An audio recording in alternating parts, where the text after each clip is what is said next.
Simple ಆಗಿ ಹೇಳೋದಾದ್ರೆ ಸಾವಿರಾರು ವರ್ಷಗಳಿಂದ ಗಂಡಸರು ಮೇಲೆ ಕುತ್ಕೊಳ್ಬೇಕು, ಹೆಂಗಸರು ಕೆಳಗಡೆ ಕುತ್ಕೊಳ್ಬೇಕು ಅಂತ ಇತ್ತಲ್ಲ.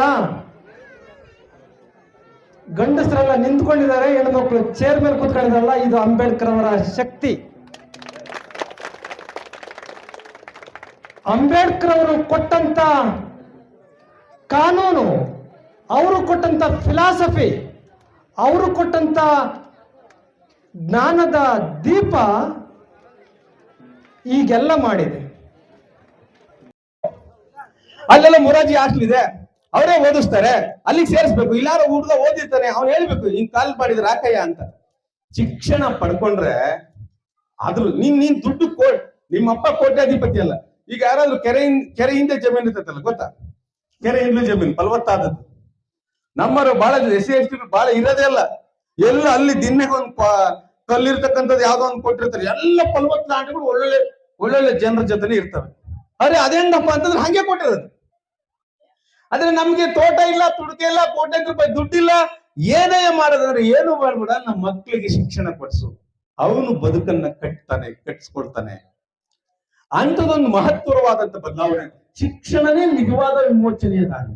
ಇಂತ ತಿನ್ಬೇಡ, ಇವತ್ತು ಹೋಗ್ತಾ ಬಲ್ಗಡೆಗೆ ಹೋಗ್ಬೇಡ, ಇವತ್ತು ಯಾರು ಎದುರಿಗೆ ಕಪ್ಪು ಬಟ್ಟೆ ಹಾಕಿ ಮತ್ತೆ ಅವ್ರ ಎದುರಿಗೆ ಹೋಗ್ಬೇಡ ಇಂತ ಹೇಳ್ತಾರೆ. ಬೆಳಗ್ಗೆ ಟಿವಿನಾಗ ನೋಡ್ರಿ ನೀವು, ಎಲ್ಲ ದಪ್ಪಂದರ ಸ್ವಾಮೀಜಿಗಳು ಕುಂತಿರ್ತಾರೆ, ದಪ್ಪಂದರ ಸ್ವಾಮೀಜಿಗಳು ಅಲ್ವಾ.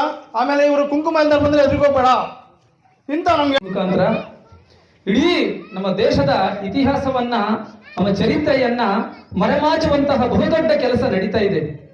ಹಿಂದೆ ಮಾಧ್ಯಮಗಳು ಇರಲಿಲ್ಲ, ಟಿವಿಗಳು ಇರಲಿಲ್ಲ, ಪೇಪರು ಆಮೇಲೆ ಇರಲಿಲ್ಲ. ಅದಕ್ಕಿಂತ ಹಿಂದೆ ಈ ಪುರೋಹಿತ ಶಾಹಿಗಳು ಬರೆದಿರ್ತಕ್ಕಂಥದ್ದೇ ಪರಮಶ್ರೇಷ್ಠ ಅಂತ ನಾವೆಲ್ಲ ಅಂದ್ಕೊಂಡಿದ್ವಿ. ಯಾಕಂದ್ರೆ ಈಗ ನಮ್ಮ ಸ್ನೇಹಿತರು ಒಂದು ವಿಚಾರವನ್ನ ನಿಮ್ಮ ಮುಂದೆ ಇಟ್ಟರು. KRS ಕನ್ನಂಬಾಡಿ ಕಟ್ಟೆಯನ್ನ ಕಟ್ಟಿರ್ತಕ್ಕಂಥ ಒಂದು ಬಂಗಾರದ ಮನುಷ್ಯ. ಒಂದು ಮತ್ತೆ ಎಲ್ಲ ವಿಚಾರಗಳನ್ನು ಇವರೇ ಬಂದು ಹೇಳಿದ್ರೆ ಒಳ್ಳೇದು. ಶಂಕ್ತಿಯಿಂದ ಬಂದ್ರೆ ತೀರ್ಥ. ನಾವು ಯಾರಾದ್ರೂ ಹೇಳಿದ್ರೆ, ಏನಾರ ವೈಚಾರಿಕದ ಹೇಳಿದ್ರೆ ಆಗ್ಲೇ ನಾವು ಆ ಪಾರ್ಟಿ ಈ ಪಾರ್ಟಿ ರಾಜಕೀಯ ಅಂತ ಬಂದ್ಬಿಡ್ತದೆ. ಹಂಗಾಗಿ ಬೇರೆಯವ್ರು ಬಂದು ಶಂಕ್ತಿಯಿಂದ ಬಂದರೆ ತೀರ್ಥ, ಅದು ಕರೆಕ್ಟ್.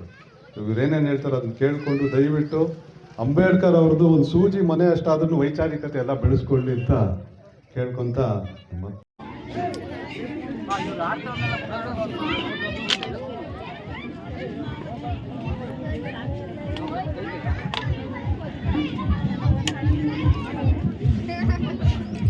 ನಿನ್ನ ಕಣ್ಣ